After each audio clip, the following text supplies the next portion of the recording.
Going live. We're doing it live. Welcome to another episode of Before Coffee. How exciting. And we are going in with our news story. So today on Before Coffee, pride and scorn as Bulgaria unveils EU's highest flagpole. Israeli president to meet with President Biden amid U.S. unease with Netanyahu. In Dutch.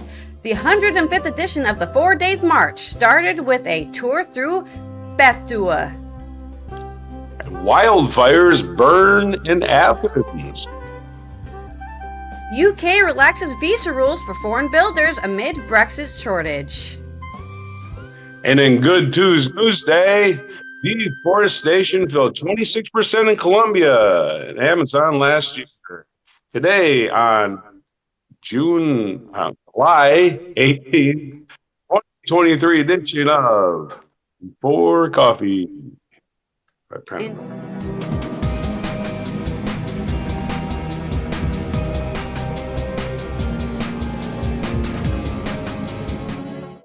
Oh, right. We're here with our first news story. All right. I need to reset the audio. There we go. Okay, first news story, which is about Bulgaria and its giant flagpole. I know it's not Wacky Wednesday, but we got some wacky news already. This is from Agence France Press. A soaring mast in the mountains of southern Bulgaria has made the EU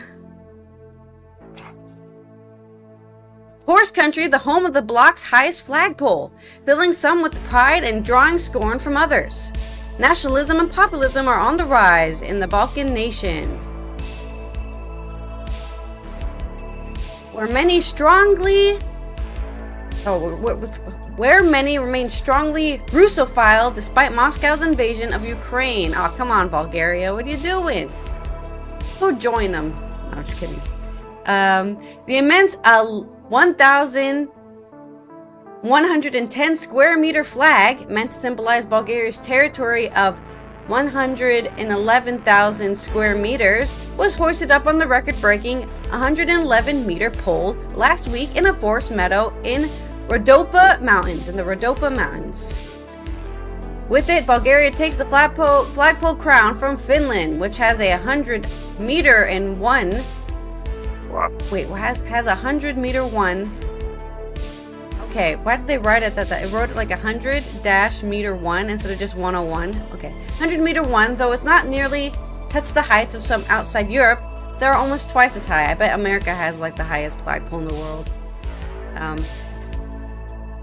If you put a flag on top of the Washington Monument, is that considered a flagpole? I don't know. This won't make Bulgarians richer, but it will raise people's spirits, said Simone Karakolev, 45, the organizer of the annual folklore festival held at the site below the Peak of Rosen, whose foundation is behind the project. Karakolev raised 500,000 euros, or 429 pounds, in donations for the pole in a campaign embraced by Bulgaria's pro-Russian president Rumen Radev. Local media said a number of public companies are approached on Radev's behalf to donate money for the mast on the mountain meadow where the festival is held. The campaign was widely mocked on social media, with a meme depicting the president swinging on the pole going viral, while many said a country racked with high immigration and crumbling health systems had more urgent concerns than collecting funds for a massive flag mast. Political scientist Ognian Minchev lamented how patriotism has been hijacked by leaders who measure national pride by the flight of a flag mast, quasi-nationalists dominated by Russian propaganda. A recent Open Society Foundation study found Bulgaria was among the EU's countries most susceptible to Russian propaganda and disinformation.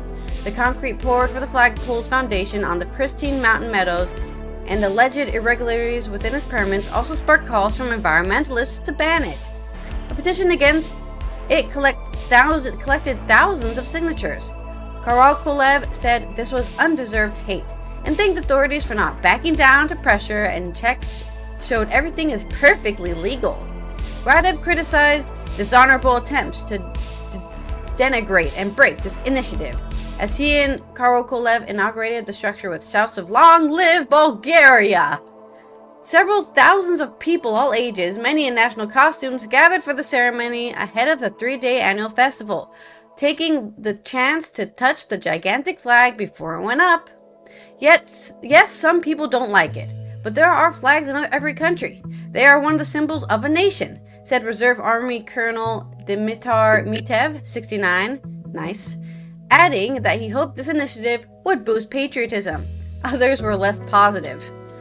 "I felt unwell when I saw this rod sticking out of the ground in the middle of the meadows and the surrounding forest. This is human interference in nature," said business consultant Sofia Butsosharova, 38, from the nearby town of Shepelare.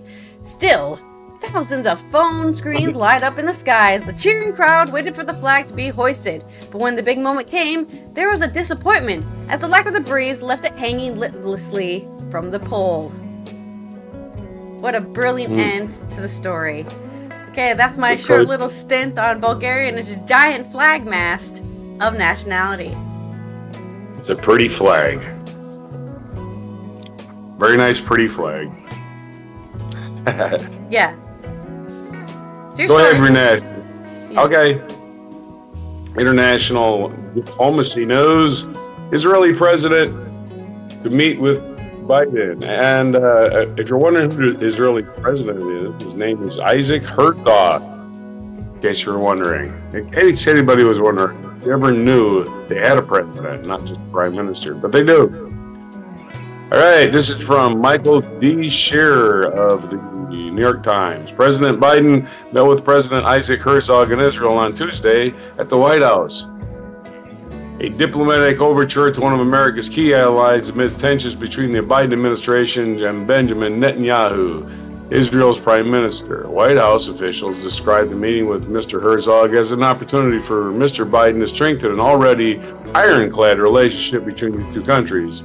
They said the two leaders would discuss preventing Iran from getting a nuclear weapon as part of the White House called its unwavering commitment to Israel's security. But the declarations of mutual respect have masked strains between the two governments that have grown in recent years, as Mr. Biden has become increasingly frustrated with Mr. Netanyahu's positions on Israeli settlements and efforts to overhaul the nation's judicial system. On Monday, Biden ended months of delay in offering Mr. Netanyahu a formal visit to the United States.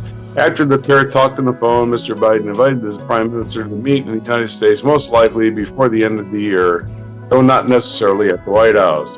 Tuesday visit by Mr. Herzog, whose position is in Israel's government is largely ceremonial, could be opportunity for Biden to express his commitment to the Middle Eastern country without delivering political benefits of a White House visit to Netanyahu. Israel is a central U.S. ally in the Middle East, recipient of billions of dollars each year.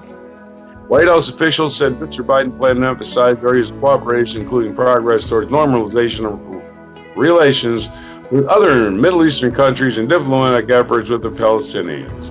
Some supporters of the United States consider Mr. Herzog, who ran against Mr. Netanyahu almost a decade ago, a bridge builder whose efforts to find a middle ground with Israel's fraught political climate are a welcome change from some of the more extremist elements of the country's government. But even before Tuesday, his visit was generating controversy. Several liberal lawmakers said they would boycott Mr. Herzog's planned speech to Congress on Wednesday to protest Mr. Netanyahu's government. Earlier this year, Mr. Biden called Netanyahu's cabinet one of the most extremists he had seen in decades of foreign policy engagement with Israel, in effect acknowledging the anger among many progressives with the prime minister's policy. White House officials said that on Tuesday, Mr. Biden would raise his concerns about the Israeli government's expansions of settlements, which the administration considers an impediment to an eventual two-state solution within a Palestinian state alongside Israel. Officials said Mr. Biden would also express to Mr. Herzog his discomfort with Mr. Netanyahu's efforts to make changes in judicial system that critics say would undermine the power of Israel's Supreme Court. We want to see Israel be as vibrant and as viable democracy as possible, said John F. Kirby. Not John F. Kennedy. I almost said Kennedy. John F. Kirby for the White House National Security Council. And that means that you can build programs and reforms and changes in a way that is built on compromise. But officials also said that the president's meeting with Mr. Herzog in the Oval Office would attempt to underscore the history of friendship that has characterized the relationship between two countries since Israel's creation. As Israel celebrates its 75th anniversary, a visit will highlight our enduring partnership and friendship, a White House statement said. The two leaders will discuss opportunities to develop Israel's regional integration and create peaceful and prosperous Middle East. And there's your first story on Good News Tuesday. Okay. Go. On my Good News Tuesday, we have That was your the 105th edition of the 4 Days March, or as it's called in Netherlands, the Vier Daagse Wandelingen. Okay? Wandeling is a march or a walk or whatever. At 4 a.m. sharp, the first walkers started the 150th edition of the Nijmegen 4 Days March. Like every year, the walking tour is held from Tuesday to Friday. On the first day, the day of Elst, the walkers walk through Betuwe. Okay? So this is a article from NOS, which is the National Dutch News Agency. For some it's the first time. Others are already participating for the 39th time. A total of 47,000 people have registered, 6,222 of whom are military personnel. The organization reports about 3,500 people have not picked up their starting ticket, Omroep Gelderland writes. In total, more than 43,300 people start the walking tour. Not a record, according to the broadcaster, but a lot more than last year when almost 38,500 people appeared at the start of the walking event. The average age of the walkers this year is 48.1 years. In 2019, it was 53, and in 2022, it was 49.5. Almost 60% of the participants are male, and just over 40% are female. That is how percentages work. 60 plus 40 equals 100.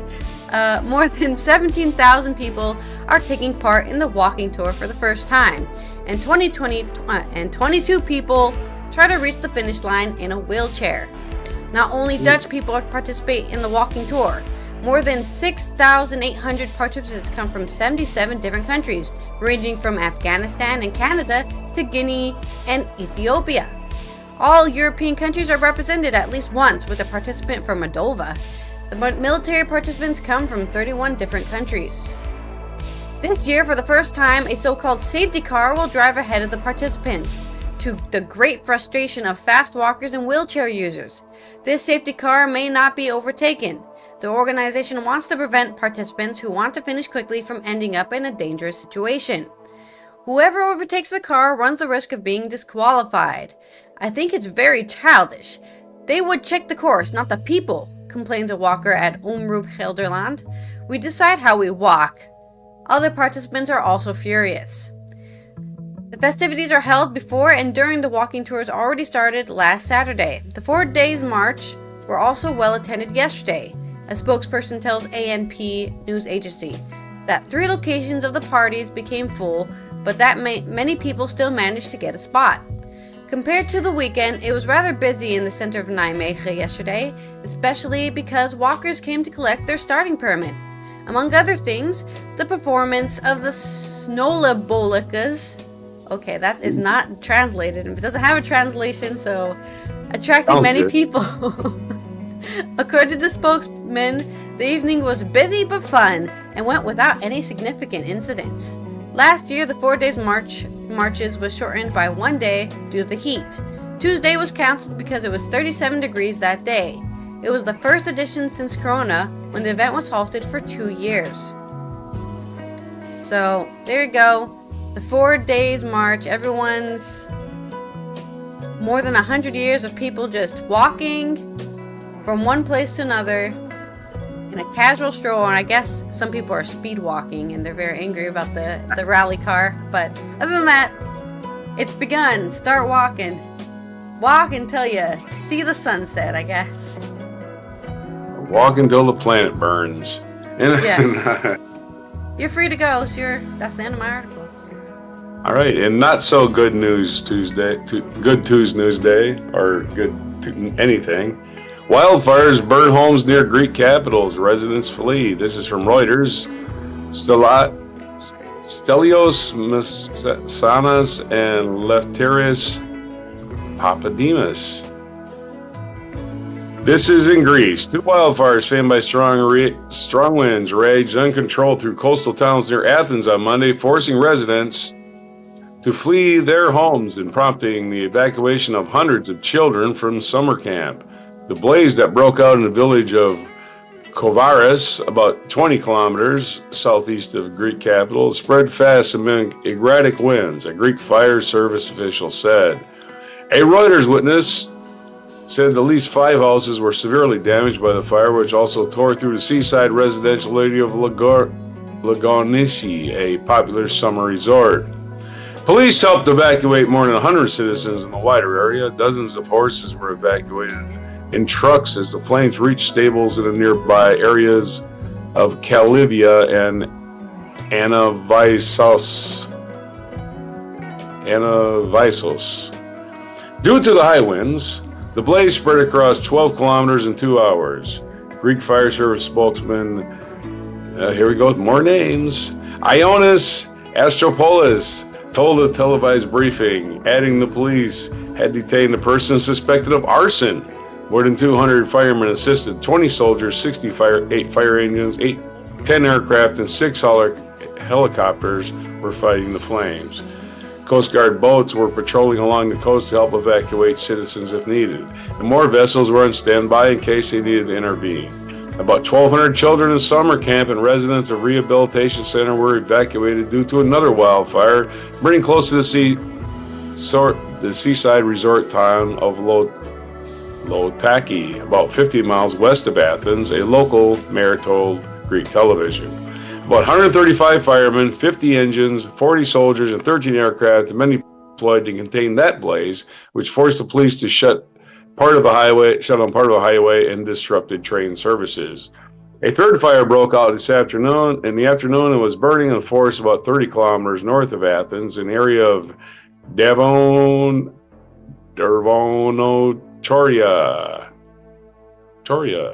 Authorities said they were battling 81 blazes in total across the country on Monday, with the biggest fronts near Athens, and were bracing for more fires on Tuesday due to soaring temperatures and strong winds.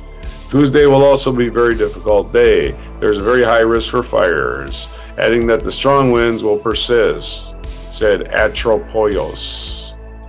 Wildfires are common in Greece in the summer, but a dry winter has created tinderbox conditions. Greece's recently re-elected Prime Minister Kyriakos Mitsotakis, on a trip from the Leaders Summit to Brussels, said that he's been constantly briefed over the fires, which attribute to climate change. He urged citizens to follow civil protection rules. Today was the first really tough days this summer. It is certain that more will follow. We have, and will have fires, which is also one of the results of climate crisis that we experience with increased intensity, he said. The Greek Meteorological Service has warned of a high risk of fire this week, just as the country is recovering from the first major heat wave of the summer. A second heat wave is forecast to affect the Mediterranean nation later this week. Greece still has memories of a wildfire disaster in 2018 when a blaze killed 101 people in the seaside town of Mati, east of Athens. There's your story from Greece as Athens is getting involved in smoke.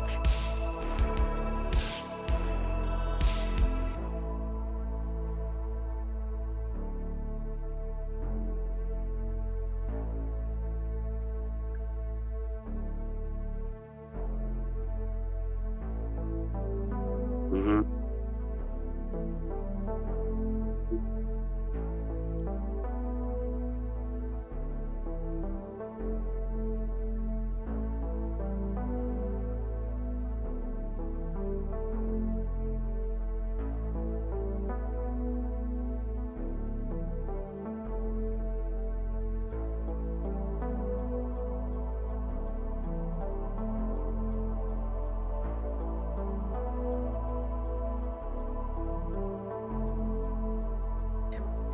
I was muted. I'm sorry. Okay, let's start it again. In construction industry news, we have from Julia Kolewa. Bricklayers and plasterers and other construction jobs have been added to the government's shorted occupation list, making it easier for foreign builders to come to Britain amid labor shortages partly caused by Brexit. The UK government has relaxed visa restrictions for a number of sectors that face severe worker shortages and has added bricklayers and masons, roofers and roof tilers and slaters, carpenters and joiners, plasterers and other construction workers to the list. That's a lot of different types of construction workers. Fishing jobs have also been added to the list. The Home Office said that they would aid the delivery of key national infrastructure and stimulate growth for related industries. Those working in a shortage occupation can be paid 80% of the job's going rate and still get skilled worker visa and benefit from a lower application fee. Applicants need a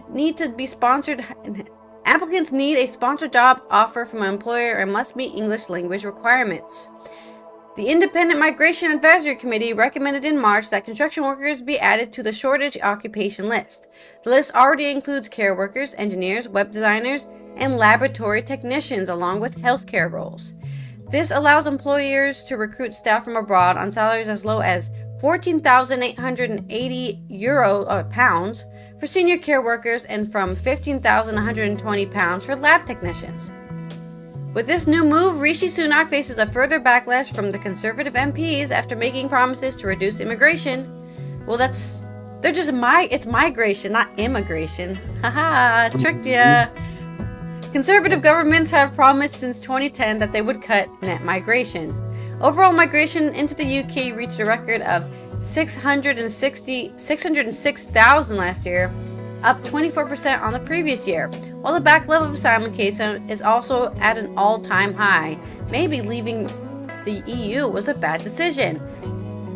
Just an idea. If you wanted to reduce migration, but they reduce anybody coming to the country, right? They were like, nobody's allowed to come here. We're a safety island. No Europeans either. Just us British people who are actually Germanic and don't come from here. Britain's construction industry has long battled worker shortages, but Brexit has worsened the gaps as EU citizens can no longer come to work in the UK without visas as before. Many EU workers returned to their home countries during the COVID-19 pandemic. Susanna Nicole, the chief executive of Build UK, said, "It is vital that construction is able to fill vacancies and quickly address shortages around particular roles. So we welcome the news that 5 occupations will be added to the shortage occupations list, which will help the industry continue to deliver the schools, homes, hospitals, and infrastructure that we need." However, Sir John Hayes, a former minister and ally of the Home Secretary Suella Braverman, told the Daily Telegraph that the government should be training up the British workforce instead. You can't train people who don't want to work. Just saying. Not saying British people don't want to work, but they don't want to do the jobs. If they wanted to do the jobs, they would be there and say, hey, hire me for that construction job. They don't want to do that. Oh, they want to get paid more than what immigrants work for. Yeah. So right. That's kind of the problem with reducing the salary, for sure. Anyways, up to your next story here. Improving the lighting here, hopefully. It's fine. Yeah. Get the sun out of my eyes. Okay, and then Good News Day in Colombia, deforestation fell 26% in the Amazon last year. Why? Because reconciliation with rebels. After the first year, this is from Good News Network, Andy Corbley. After first ever left-wing presidential administration took charge of negotiating permanent peace with socialist FARC rebels, Colombia's forests are feeling the effects of 26% reduction in deforestation in the conflict areas. These dense, biodiverse rainforests that are part of the Amazon in places, and independent of it and others, have been one of the many victims of the country's civil war. However, President Gustavo Petro is conducting peace negotiations that put the environment first, with about 20 splinter factions of the FARC guerrillas who have responded positively. De facto leadership in the conflict areas in the deforested state of Guaviare has instituted its own deforestation moratorium, and the estimated 50,000 hectares of rainforest have been saved as a result. This is really dramatic, conservationist Rodrigo Botero told The Guardian. It is the highest reduction in deforestation and forest fires that there has been in 2 decades. The Guardian recently covered these peace negotiations alongside a delegation from Norway, which included that country's environment minister, Espen Barth Eide, maybe, E-I-D-E. What I'm hearing, seeing, and feeling in these meetings is that there is an enhanced understanding that you cannot build a new Colombia on the basis of further deterioration of nature. So you have to find an economic, social, political, and inclusive process that is more respectful towards nature than before, Barth told the English paper. Often flying under radar when compared with its neighbor Brazil, Colombia is the second most biodiverse country on Earth and the most biodiverse in terms of bird life. It is the 25th highest country in the world for forest integrity index score and boasts twice as many square miles of highly intact forest than a poorly intact forest, almost all of which resides in the conflicted states of Amazonia, Caqueta, and Putumayo. It is the Petro government can really put the brakes on the conversion of forests into pasture land or cattle. It will be helping save one of the most valuable tropical forest ecosystems in the world. So, Colombia, making their forest stay forests. Your story. Yeah, because we need those trees. Well, at least Colombia does, as you know, remove their carbon. Okay, in culture news, The Real Deal. Young UK graphic artist nominated for 5 comic book Oscars. The unflinchingly depicting her battles with depression, Zoe Thorogood, a 24-year-old from Bradford, has scooped most nomination for this week's Eisner Awards. She's young, she's talented, and she's being heralded as the future star of her industry, and yet you have probably never heard of her. This is from David Barnett on The Guardian. But this week, 24-year-old Zoe Thorogood from Bradford will head to San Diego to the comic book equivalent of the Oscars, the Eisner Awards. She is nominated in 5 categories, more than any other seasoned professional in her sector. I remember someone saying, "She's the future of comics." And he couldn't have been more right, says Lisa Wood, an artist who works under the name Tula Latoy and the co-founder of the annual Yorkshire comic convention, Thought Bubble. Her work is incredible. I have no doubt she's going to walk away with all those awards. The world of comics, British or otherwise, is famously male-dominated. It's notoriously challenging to break through the mainstream. Those who have made it to the top of their profession include Neil Gaiman, author of Sandman and Good Omens, both of which have been adapted for television, and Garth Ennis, writer of Preacher and The Boys, also both adapted to a successful TV series. Thorogood's body of work might be relatively small. 2 graphic novels, 1 autobiographical, It's Lonely at the Center of the Earth, and 1 not, The Impending Blindness of Billy Scott. But the impression she has made on the industry is already big. While Billy Scott, about a young artist who discovers she's going blind just as she starts to gain some success, brought Thorogood a lot of attention, it was It's Lonely that cemented her growing reputation among readers and the comic industry.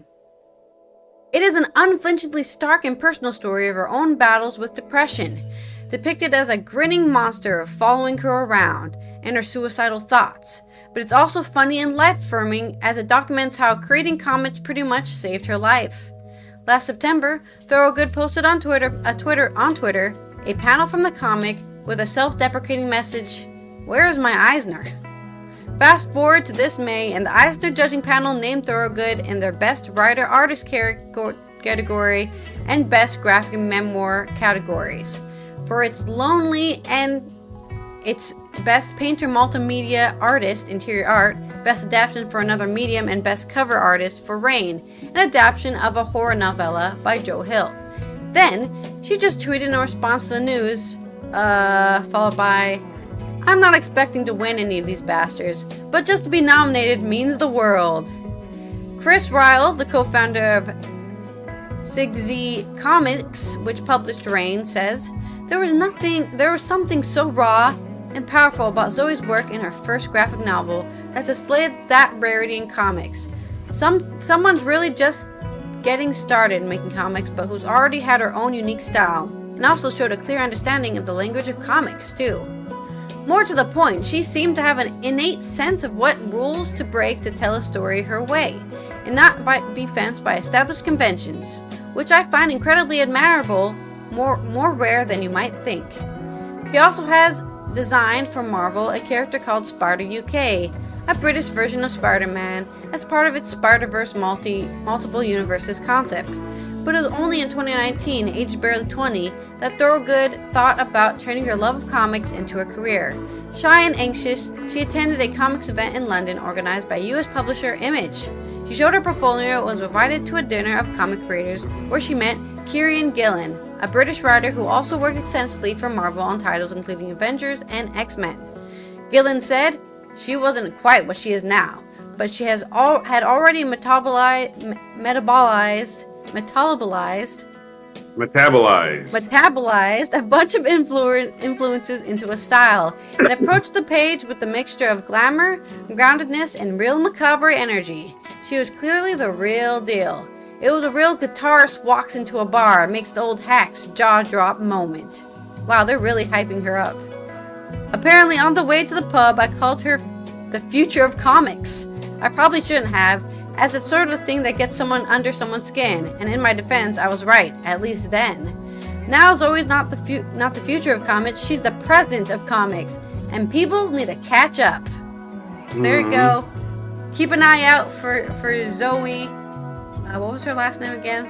Zoe Thorogood, and her incredible work that you've never seen before. She's synthesized so many different art styles that you'll be incredibly impressed. Yeah. Oh. Yeah. Thorogood. She's related to George Thorogood. I don't know if you know what that is. George Thorogood and the Delaware Destroyers. Yeah, I'm not sure, but they sing maybe. Bad to the Bone. Bad to the Bone. Bad. Is she bad to the bone? Anyway, this day in history from Encyclopedia Britannica. In 1195, the Almohads were victorious over the forces of King Alfonso VIII in Castile in the Battle of Alarcos. Okay. And jumping way forward, in 1811, English novelist William Makepeace was born in India. In 1817, English novelist Jane Austen died in Winchester, Hampshire at the age of 41. I didn't know she died so young. She was author of Sense and Sensibilities and Pride and Prejudice. She loved that stuff. Oh yeah, Jane Austen, very famous. She's so famous that she has her own genre. They just call it the Jane Austen genre. Right. But she only got to be 41. 1918, French General Ferdinand Foch, F-O-C-H, launched a countryside.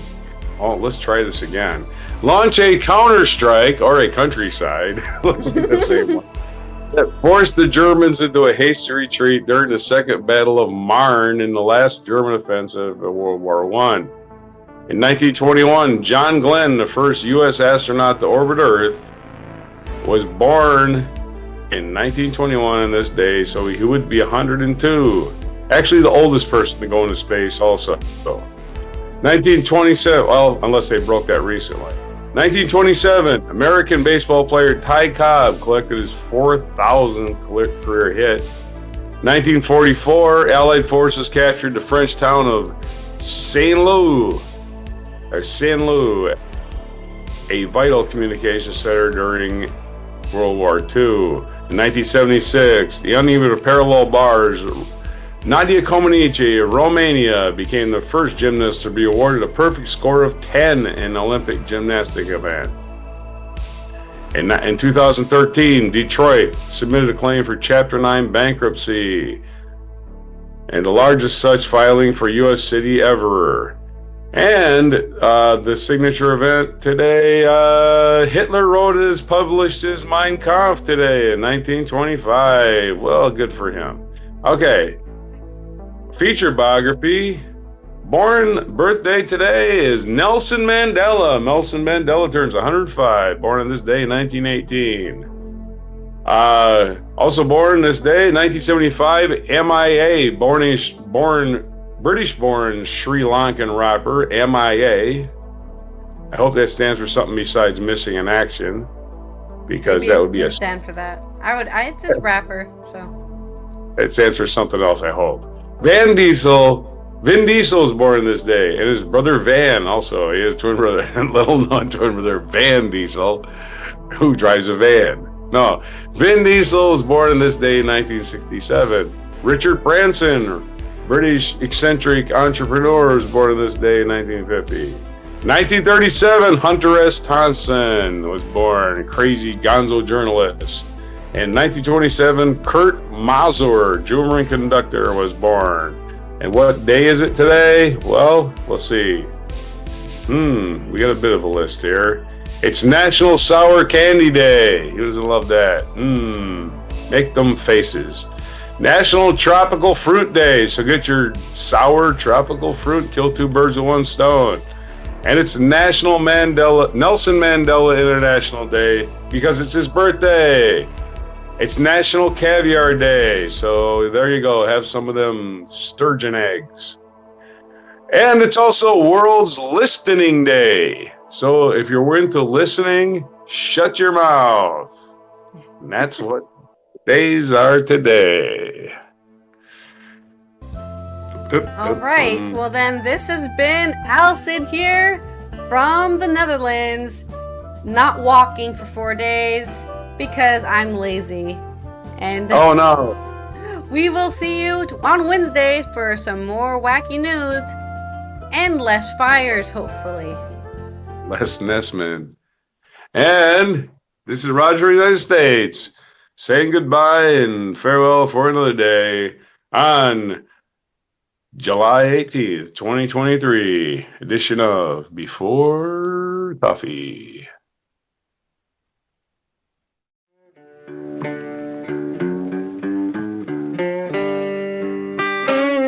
Be sure to hit the like, subscribe, and notify buttons, and follow our other channels, Toxic Alley, History of Gravy, and Scratchy Old Records.